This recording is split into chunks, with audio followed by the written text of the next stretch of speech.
Welcome to the project. Tonight, one of the Underworld's most hunted men has been shot dead. So how close are we to an all-out gangland war? Also, we speak to one of the January 6 rioters who was pardoned by Trump and is now creating a safe haven for fellow insurrectionists. Rove catches up with stars of the screen, Reese Witherspoon and Will Ferrell. Find out what left him gobsmacked. What the? What there indeed. And athletes in China, this is a real what, are gearing up for a half marathon where their biggest competitors are robots. So they'll be drug testing the human runners and for EPO, and the robots will be tested for WD-40. Yeah, handyman. I'm a man of the people. Get me to Bunnings. It's good. You've got your tradie friend to ride it. That's nice. We are live from the lands of the Cooler Nation. Joining us tonight is Kate Langbrook. Hello, Catherine. I am ready for this marathon. Oh, no, Robot Kate. yes. Terrifying. Just don't bring any salt water near me. You could sabotage them easily, couldn't you? Well, listen, A robot? I know you've got thoughts, but we're going to get to that in just a moment. Let's turn this little fembot off for a second and get into today's top stories. And this is a sad one. A TikTok influencer accused of poisoning her baby daughter for fame and money will learn tomorrow if she'll be granted bail. In court today, prosecutors alleged CCTV footage showed the 34-year-old drugging the little girl through a nasal tube while she was in hospital. She's accused of using the anticonvulsant medication that doctors had stopped prescribing. It's also alleged she'd told her daughter's father what she'd done. The matter's before the court. We've applied for bail, so I'll wait to see what the magistrate says tomorrow. A popular bush lodge and at least 2 homes have been destroyed by fast-moving bushfire burning near the town of Dimboola in Victoria's west. Fire crews from Victoria and South Australia are still working to contain the blaze. It got so large, it generated its own weather system, forcing the evacuation of Dimboola's 1,400 residents last night. You could see the red glow right across the horizon. Oh, it was horrible. It was dark, black smoke. You didn't have to be a scientist to know we were in trouble. Aussies really love the pokies, so much so we spend $15 billion a year playing them. But new statistics have revealed a frightening new trend in Victoria. 18 to 24-year-old men are the biggest users. Those who've lived with gambling addictions say young people are more vulnerable than ever. A lot of our apps and things that we've grown up with have gambling-like features built in. It's been just so normalised. And robots aren't only taking our jobs, they're stealing our glory too. They'll be allowed to compete in a half marathon set for April in Beijing. Right rules will apply to the humanoid runners. There's a strict no wheels policy, which is nice. In October, a bot raced the last 100 metres of a half marathon. Sorry, it got a medal. What? It got a medal for running 100 metres. Running like that. They're giving out participation medals to everyone these days. Yeah. Unfair. Do you know what? Crazy. Can we just enjoy mocking that robot while we can? I know. Yeah. I reckon we've only got about 3 months. Yes. Yeah, this is like the start of the discussions about robots competing in human sports. Do you know what I mean? This is what the future is going to be. It's like we'll be trying to pick a ruckman in the AFL that's a robot, you know? Yeah, like, no fatigue. well, exactly. Well, actually, no. In this race, actually, they do allow for a mid-race battery change. No, do they? Well, you know what? You can change it. Terrible. So as long as you don't do the running race near like one of those Tesla charging points, you're fine. You'll be all right. Yeah, you'll be Yes, fine. or a magnet. Oh, yes. Yeah. What if he did, though? You know, threw some water on the robot? Yeah. You know, to slow him down a bit. Yeah. Sabotage. Okay, yeah. Well, I sabotage human runners at park runs, so robots, I'm fine with that. I know ethical same concerns. game. Let's go to the Gold Coast, guys. Great part of this country. Mayor Tom Tate, another great man, Tommy was Tate. asked about. There's an angry resident group that's comparing him to Napoleon, which is pretty funny. That's a lot. Now, it was meant to be an insult, but Tommy boy, he's great. He can see the upside to anything. All I can say is, you know, they have freedom of speech, the right there, you know, and if they think I'm good looking like Napoleon, well, that's up to them. I don't know if you know much about history, Tom. Napoleon was a lot of things. A smoke show, he was not. Yes. He was short, right? He was because- small. He was small. And my husband's made me watch things about Napoleon. Men Yes. are... Yeah. They love a bit of history, They love don't it. Yeah, it's They called love it. being cool and informed. Is it? You heard it here first, people. Yeah. Time for a break. We'll see That you was soon. cool.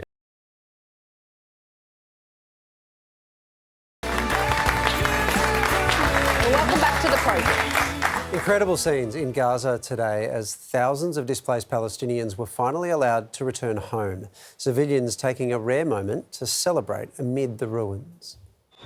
Pouring into northern Gaza, 300,000 Palestinians make the journey home for the first time in more than a year.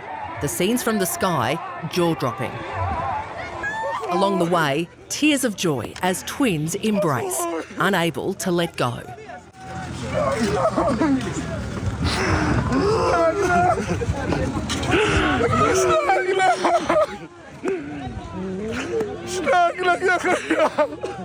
Reunited families celebrating amid the devastation.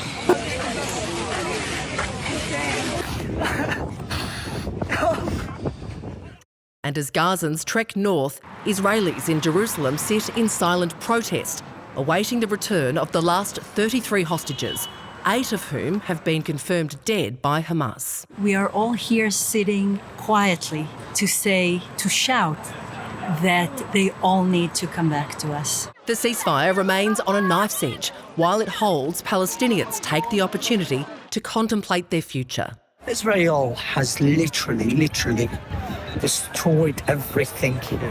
Houses that have been reduced to rubble. 85,000 tonnes of explosives have been dropped on Gaza since the start of the war. The homes Palestinians are so desperate to return to decimated. And yet, there's still hope. People are happy, people are very determined and resolute to rebuild. What an incredible time. What a really incredible time. We would have seen Palestinian journalist Abu Bakr Abed at the end of that package. He's been reporting from the Strip as Gazans return to their homes. Abu Bakr, extraordinary scenes we just saw there. What was the atmosphere like among the people returning home? It was a fabulous atmosphere, really, because everyone was really happy that they really returned to their houses after 14 months. Children were happy, mothers were happy, families were happy, everyone was happy. And that sense of jubilation came after all the suffering and all the pain that they had to endure over the course of this genocide. But the reality is that, unfortunately, there are no homes, no buildings standing, because all of their homes have been reduced to rubble. All of the buildings, neighborhoods, and all of their memories have been buried under the rubble. But yet, Palestinians are so united and are so strong that they want to rebuild, that they are indeed getting back to their homelands and their hometowns that they were born and raised in. Abu Bakr, has there been a particular story that stuck with you that you've heard from some of the people making the trip back home? Well, I think there are many stories, to be honest, but I think one of the stories that I was absolutely stunned by was just the children coming back home, and just like they wanted to get back home because they really lost everything. Those children we're talking about have been deprived of their education, have been deprived of every basic right, have been deprived of their childhood. So they want to go back to play their games, to continue their education, and to relish this really historic and extraordinary moment that they will never forget. This is just reflecting a totally different picture, a picture that captures extreme and fabulous joy, fabulous delight for them after 14 months of suffering, after 14 months of relentless killings and bombings. So this is their day. What's your hope for Gaza and the Palestinian people? For me personally, again, I never lost hope during any single point during this genocide. I'm a very young man and I just wanted to emerge from this with hope. I never lost it. I lost many of my family members, many of my friends, many of my colleagues, but I never lost it because I wanted, again, to emerge from this with hope. It needs time. Gaza, honestly, needs a lot of time. We're talking about years, at least 5 to 10 years, until Gaza is reshaped again. But step by step, foot by foot, we can really rebuild Gaza the way we really want. And we can really make miracles because we hope and we will continue to hope until Gaza is spreading hope all across the globe. Well, we can get a clear sense of the joy and the magnitude of this moment, but also just the length of the journey ahead from what you say, Abu Bakr. Thank you very much for your time tonight. We appreciate it.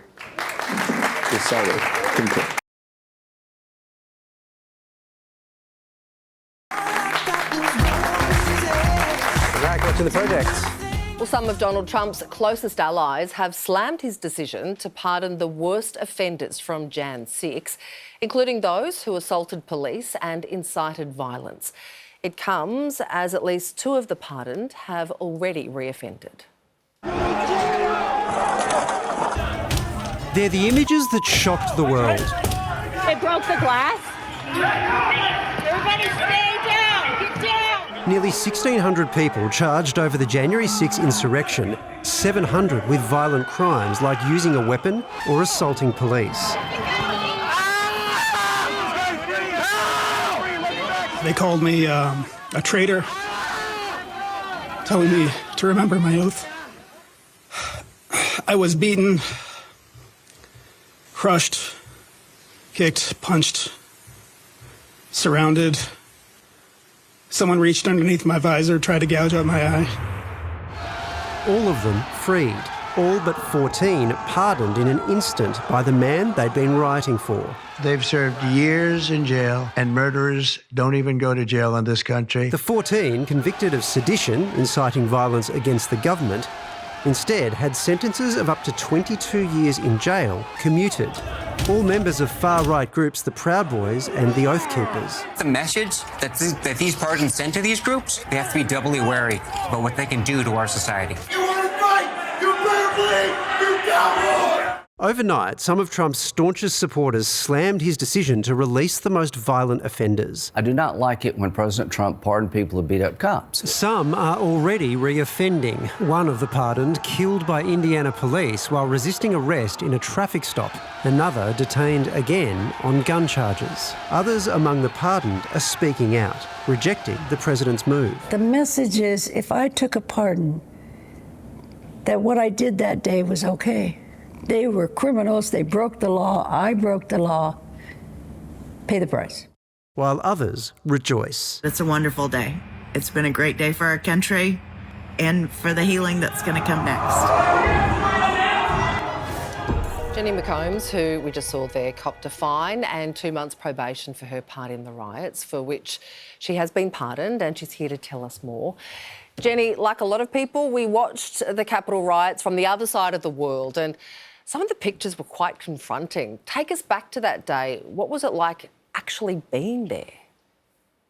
So being there was one of the most beautiful patriotic things that I have ever been a part of, and I don't regret a single part of it. I walked through the West Terrace door, which was opened by police officers, and they were motioning people inside, which is called entrapment.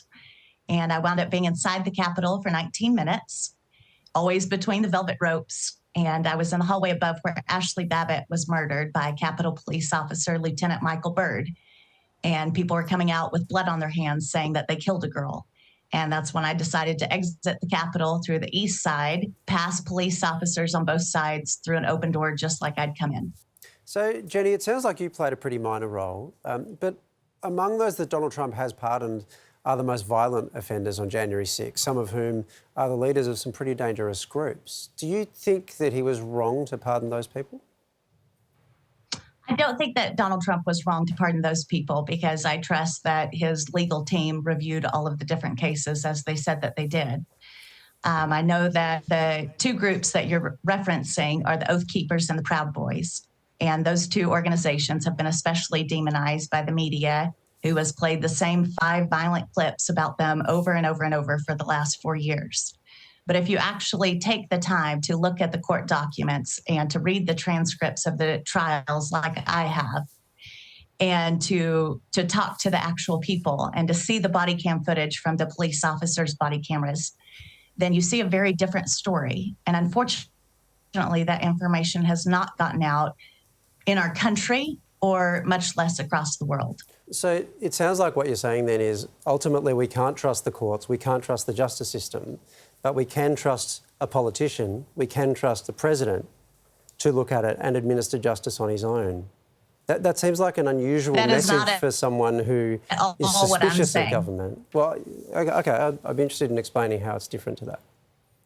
That is not at all what I'm saying. If you look at the difference between people that were charged with violence or assaulting police officers for January 6th compared to people that had the exact same charge, for example, the BLM and the Antifa riots that happened via the Summer of Love with George Floyd and all of that in 2020, if you look at how those people were prosecuted compared to the people from January 6th for allegedly the exact same crimes, then you can begin to see the disparity of justice in that situation.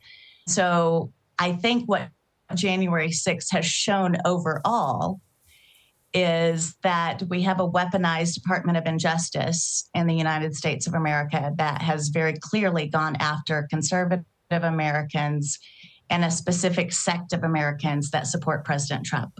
Right, so isn't that exactly what I just said? You can't trust the justice system, but you can trust President Trump to look at all of these cases and decide for himself who deserved to be punished and who didn't. Actually, no, because the Department of Injustice, as I call it, and President Trump also calls it, is something that's going to be reformed because unfortunately in America, we do not have free and fair and equal justice as we claim to have. Jenny, so you've started a charity for January 6ers to help them rehabilitate, housing them on your property and finding them jobs. What's compelled you to do that? Well, as a January 6th defendant and somebody who has experienced death threats for over 2 years and attacks on my previous business and things like that, I feel led by God to develop something called the J6 Road Home Project, to where we can house and feed and employ the January 6th defendants as they get out of prison and help them rebuild their lives. Because when it comes down to it, I don't believe that any person, regardless of what crime they have been allegedly charged with, I don't think that any one of them should have their entire life and their entire future dictated by the choices that they made one day. I think everybody deserves second chances, and that's what it is that we're providing here. Yeah, I think just about everyone would agree with that sentiment, Jenny, and there definitely shouldn't be people threatened with violence for really any event that has occurred in civil society. Thank you very much for your time. We appreciate you speaking to us. Thank you. All right, after a break, more projects soon.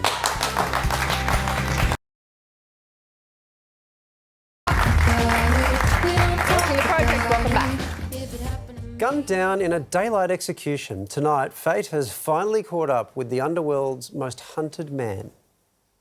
Known simply as the Punisher. We're still piecing it all together. It appears at this stage that the male was walking towards his car. Sam Abdul Rahim, a former bikie and professional boxer. That is 2 knockdowns in the first round in the first 30 seconds. But at 10 a.m. today in a Melbourne suburban car park, Abdul Rahim was fatally shot in the head. The offender has approached and a number of shots were fired. It's only a matter of time when a member of the public will be shot dead as a result of this. Abdul Rahim had been in hiding since May last year after narrowly surviving 2 assassination attempts. The first in 2022 when gunmen shot him 8 times, leaving his cousin's funeral. I remember just taking off and driving and thinking, the first one hit my eye over here, like it slipped past my eye. And then all I remember is just, it felt like just punches, copping punches to the ribs. The second last year when the 32-year-old was lured from his home by a hit team in the dead of night. 17 shots were fired. Among Abdul Rahim's enemies, his former bikie club, the Mongols, high-ranking members of the Comancheros, and a host of organised crime figures. A prime suspect, overseas crime boss Kazem Hamad, who allegedly put $1 million bounty on Abdul Rahim's head. We are aware that there has been a number of incidents in the past where threats have been made. It's tit for tat with these particular crime groups. It's a status thing. It's a respect thing. They're going to be payback. In 2022, Abdul Rahim was asked whether he lived in fear. Walking around worried? Nah, not really. You know, when my time's up, I guess. Time's up. Crime reporter Mark Murray has been following the developments. Mark, why was the Underworld so eager to have the Punisher killed? Well, it sounds like he upset a lot of people. He was involved in setting up a guy in 2016 called KD, or Kazima Oz, and he was very, very closely aligned to one of the major tobacco importers who's now over in Iraq. And apparently, even from then, that's nearly 10 years ago. So sometimes vengeance takes a long time. We know there's been about 2 or 3 hits. He also had upset guys in other clubs. He'd left the Mongol bikie crew. So, I mean, there could be a lot of people wanted this guy hurt and, tried a few times, and eventually they got him. And this was brazen, right? I mean, he was walking with his girlfriend to his car when he was gunned down. They've been after him for years. How did they track him down this time? Like, how much planning would have gone into this hit? It's no different to what goes on in any of the underworld now. They've got pretty savvy. They use trackers. They put trackers on cars. They even use drones. These guys they're professionals. They're known to use drones if they can't get near the car to put trackers. They also have spotters everywhere. If they know where a guy happens to hang out, they'll be paying people if they see them, and they're very quick to be able to mobilise a team. So whether they knew he was going to be in this spot, or whether somebody had seen him, or he was set up by somebody saying, we know he's going to be there. These guys have got so much money, and when they're after someone, the talk is $1 million. There was a guy here they were going to hit outside a police station on Christmas Day, as he reported here, a Comanchero. That was going to be more than $1 million, but that's how brazen. They were going to kill him as he went to report to the New South Wales police in the middle of the city. Jeez. So, he knew he was a marked man and he fled overseas, but then why was he so active on social media? Yeah. Well, sometimes trying to throw off people, saying where he is. Or these guys, sometimes they're fatalistic or think they're immortal. I mean, they're almost goading people, saying, I'm in Lebanon when he was really here. It would have been a good idea to stay in Lebanon, There's a couple of guys in Sydney last year. One guy they tried to get about 3 times. One thing, he was shot in the head, the chest. He hasn't left Sydney. Another guy, they had the 3rd attempt. He's now, taken the hint. He's no longer in Sydney. He's gone overseas. I think it maybe the Punisher should have decided that, too serious goes at him. I mean, look at those bullets and that. Yeah. First, as a copper said to me, he said, good grouping. I don't know how he survived. Unbelievable. His luck ran out. Moz, thanks for your time. Not a problem. Wow. On this show, Mark, he handles domestic crime. I kind of do international specifically. I'm going to do some British crime. You can meet international crime? Like your appearance on this show? I'm a wanted man. Anyway, let's go to England, where police were involved in a dramatic high-speed chase. It's all very exciting. There was a shoplifter. Hold on to your butts, guys. This is exhilarating. What the is going on? Okay, we're on here. Look at this. Look at it go. Oh, Go. No. Oh, see. What are they on? Look. Are they chasing someone in Okay, I guess the jig's up now, huh? What? Mobility? Whoa! Not bad. Okay. It's still going. Still going. Oh. Now, I guess all good things come to an end, don't they, guys? Oh. Very sad. Anyway. Oh, no. Oh! Yeah, it's very exciting. Yeah, I know. It is. And I'm excited for the Hollywood movie, Fast and Furious, Pension Adrift, coming out. What had he done, by the way? Shoplifting. Oh, backing the guy. Yeah. Shoplifting. It was a lady as well, by the way. Backing the lady. Yeah, women can shoplift as well, Kate. She didn't equal opportunity shoplifters. She didn't break a single road rule. I know. I guess she didn't want a ticket. I'm going to call it a feel-good story. Okay. Women are great drivers.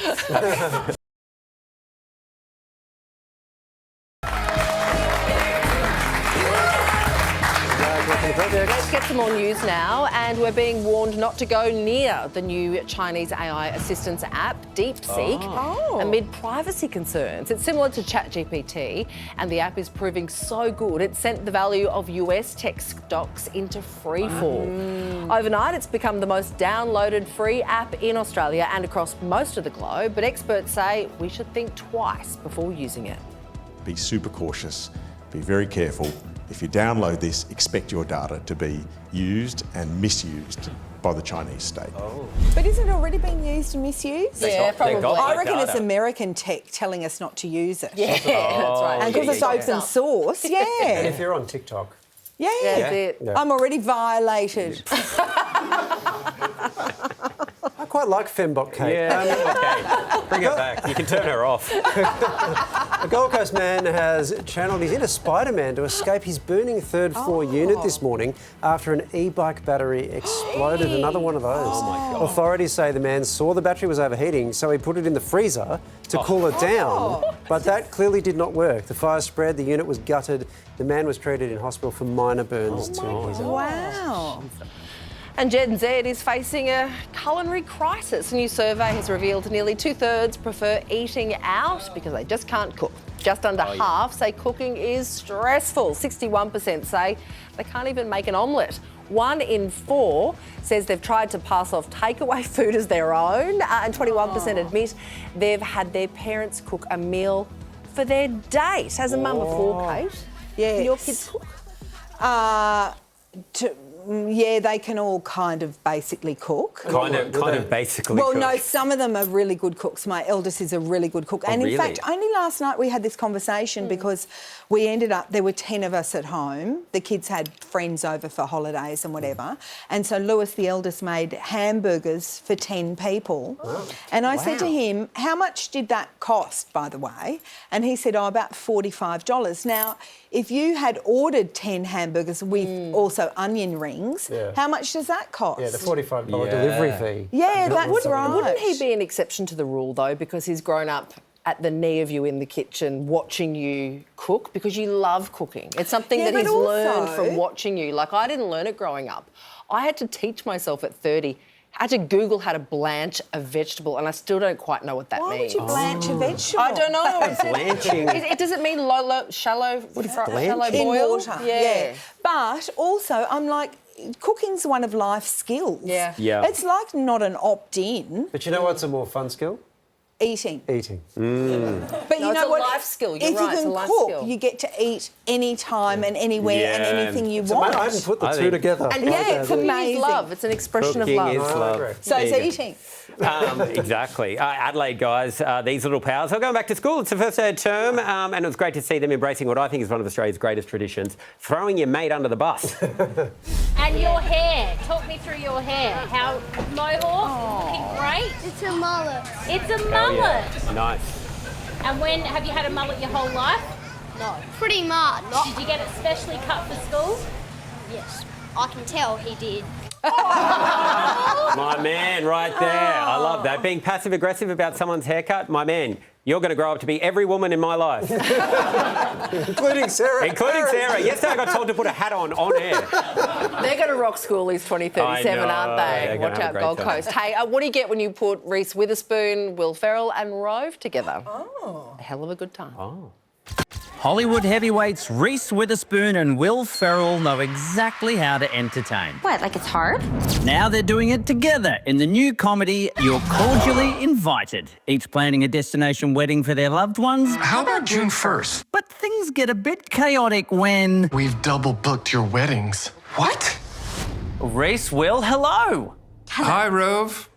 Long time. It has been How a are long you? time. I'm doing very, very well. I miss you. Likewise. Will has been talking about missing you. Oh, well, that's very kind of you. I assume it's because he does. You may hug him for me if you like. Just a gentle embrace. That's from Rove. Yes. Quite an that's- awkward distance. That's exactly the way you like to hug, too. That is true. That's weird. That's very It's just who I uncanny. am. Don't try and change me. Yeah. Now, you two in this movie have incredible comic chemistry, and although your characters aren't getting along, there's some beautiful insult exchanges, some of the best I've ever seen. You better back off. I'm not going to back off. I'm twice as big as you. I'm just the tiniest dog in the yard. And you know what? The tiniest dog ends up being the yard boss. So what I'd like to do now is keep that going by giving you each a chance to insult the other with a line from each other's character library. So, Will, I have a line from the character of Elle Woods from Legally Blonde. If I'm going to be a partner in a law firm by the time I'm 30, I need a boyfriend who's not such a complete bonehead. Listen, if I'm going to be a partner in a law firm before I'm 30, I need a boyfriend who's not going to be a bonehead. I think my entire life just flashed before my eyes. It's very powerful, very moving. All right, Reese, yours is a classic Ron Burgundy line from Anchorman. Here you go. I'm going to punch you in the ovary. That's what I'm going to do. A straight shot. I am going to punch you in the ovaries. That's what I'm going to do. That wasn't acting. Yeah. That was just straight up contempt. Yeah. I felt she'd been sitting on that one for a while. Yeah. She's been wanting to unleash that for days now. Now, also, speaking of insults, Will, your hair cops a bit of flack in this movie. Were you warned about this in advance? That was one of my early notes, because I've seen this before. Men of a certain age who color their hair and then don't dye the beard, don't have it all match, but are completely oblivious to it. And I just thought, oh, that would be both tragic and very sweet in a weird way. That's his look, and he has no idea that everyone notices it. Well, you look great now. I remember the first day I was like, are you going to do that the whole movie? And you were like, what do you mean? And you were like, I don't know what you're saying. That's my caricature. Now, Reese, your character in the movie is a producer of reality shows, one of which is a program called Is It Dead, which I can't believe isn't an actual show. Well, Reese has a good idea for another one. Oh, please. Well, it's very similar to Is It Dead. It was inspired by Is It Dead. I thought it would be really great to have a TV show called Will You Touch It? Oh, do tell. And you're only allowed to ask 3 questions. Okay. As you approach it. Only 3? Like, is this an animal, mineral, or a vegetable? Okay. Does it sting? Can I wash afterwards? That's a question I would ask. Yeah, you can always wash. Count me in. This show sounds fantastic. Welcome home, Cuddlebug. Hey, Dad. Who's in the house? Daddy's in the house. Big Papa's in the house. Woo! Now, it would be illegal for me not to mention that Geraldine Viswanathan is part of this, an amazing Australian actress. And so this is your opportunity to suck up to us and tell us how good she is. Brilliant. She's extraordinary. She really is, and she's so cool. And She's so cool. When we had our first table read, and I hadn't met her yet, I thought she was American. Her American accent was so good. Yeah. I felt embarrassed later that, oh, she's an Aussie. Oh. I think she's taking up all the jobs for all the rest of Australian actors. Yeah, little known fact, she also played the alligator that you wrestled, I believe. I think he's dead. That's not dead. Well, you don't know. She did, well, for part of the scene. Yeah. And then she had to get ready for the next scene. So. Stunt gator, but she's that good. As you both are in this movie, congratulations on it. Thank you very much, Reese Witherspoon. Will Ferrell, I miss you and your ovaries, but thanks very much for chatting to me. Thanks. Great to see you, Rove. You are Cordially Invited is on Prime Video from January 30. I so hope people just switched on as Rove said that. Time for a break. We'll play next week.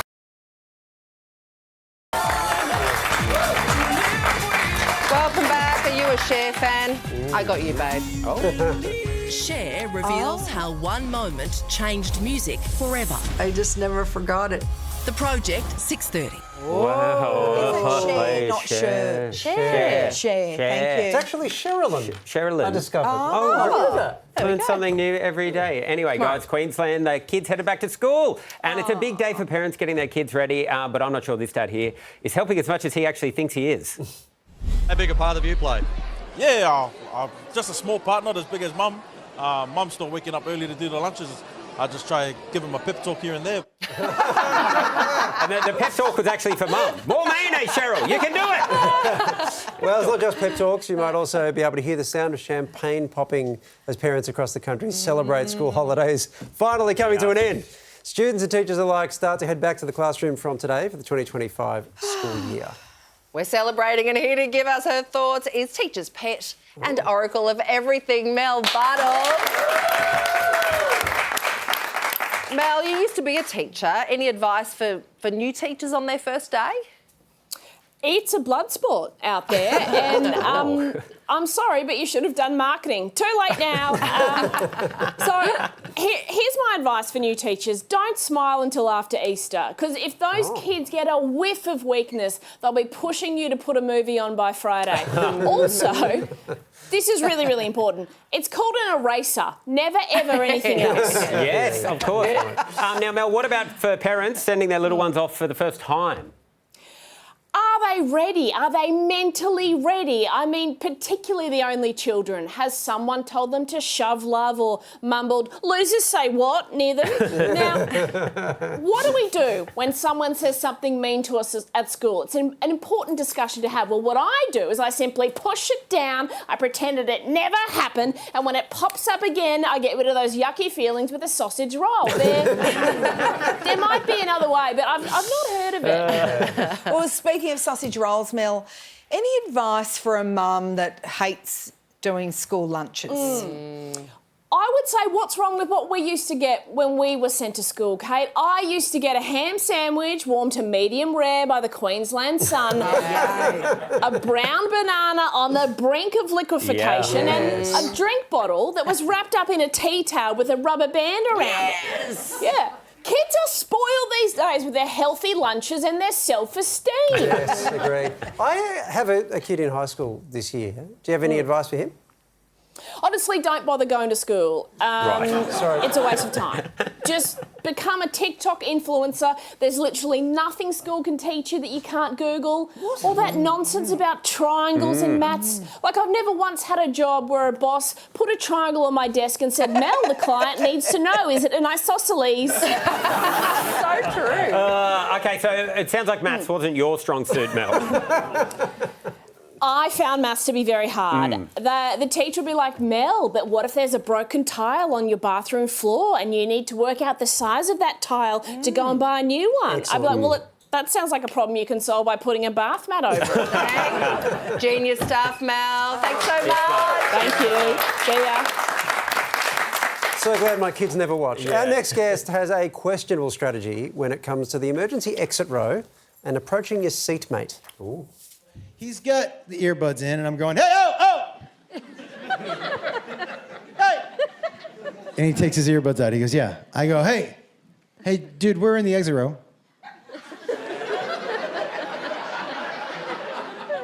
And, you know, we need to be willing and able to assist, so I thought maybe we should get to know each other. And he goes, why would you think that? I'm going to sleep. And then I said, maybe the dumbest thing I've ever said to another human being out loud. I said, I'll cover for you.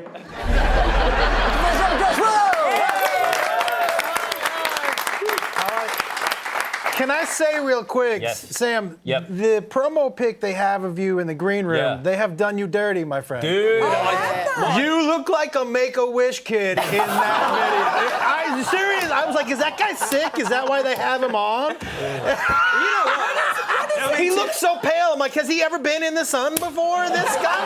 I mean, I kind of am a Make-A-Wish kid, really, when you think about it. It is the craziest picture. I can't believe that's you. Do you know what? You look so healthy. And by the way, they also, the hair people did the front of your hair. They did not do the back today. That was actually my Make-A-Wish right there. I was like, let me have it. Crazy. George, this is a fight we've been fighting for 20 years. What, the front and the back of the hair? Just all of it. Do you know what? I'm clipping this up. I'm showing it to my bosses, and I'll be like, look at this. The man's spoken. Get me a new haircut. Or just some picture. Just they have Photoshop. They can just something. Has anyone else noticed that picture? It's Well, no, look, it's not your best side. You said to the bosses. I said it wasn't my best side, and they said, "Shut up, you're lucky to be here." So I'm happy. I'm happy to be here. I'm happy to be here with you. You're back in Australia, which is very exciting, mate. I am. You've been Third time. Third time. So you keep coming. Why you keep coming back? Yeah. Well, I'll tell you what. I like things a little weird. And my crowds here don't disappoint. Can I tell you, in Perth, last time I was here, somebody pulled a giant spider out of their pants and said that. They said, I hear you like weird things. And I said, I do. And they said, how about this? And they reached into their pants, and I was like, oh, no. And they reached and pulled out a spider, and I was like, why do you keep it in your pants? Wow. And he said she likes to go for rides. And I was like, Who? The spider? Yeah.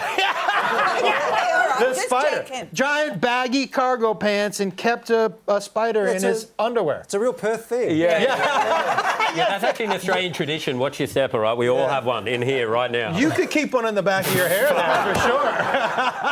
They're also big for their spearmint milk over that side as well. That's why they call it the Wild West. We've just had the Australian Open here, and a lot of your tennis players didn't quite get the Australian humour. So, do Aussies get your humour here? Well, I do want to say one thing for Danielle Collins. Are we close? I really love that. Is that the American spider down the pants? Yeah, that's right. He's not doing too well after that. I don't understand what he seemed a little uptight, but I think that's generational. Yeah. I think those young kids can't take jokes at all. My son, he has to take jokes just because he travels with me. But they can't. You know what I do to him is he here? He's over there somewhere. Where is Do you know what I do to him? Like, I pull pranks on him everywhere we go. Oh.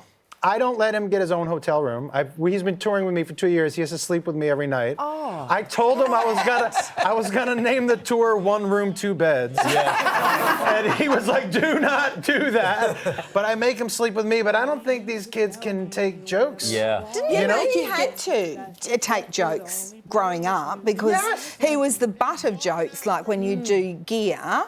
But how did you work that out with him? I told him. He said, "Do you have to tell those jokes?" I said, "Do you like those new shoes?" Yeah. Those jokes about those shoes, dude. Yeah.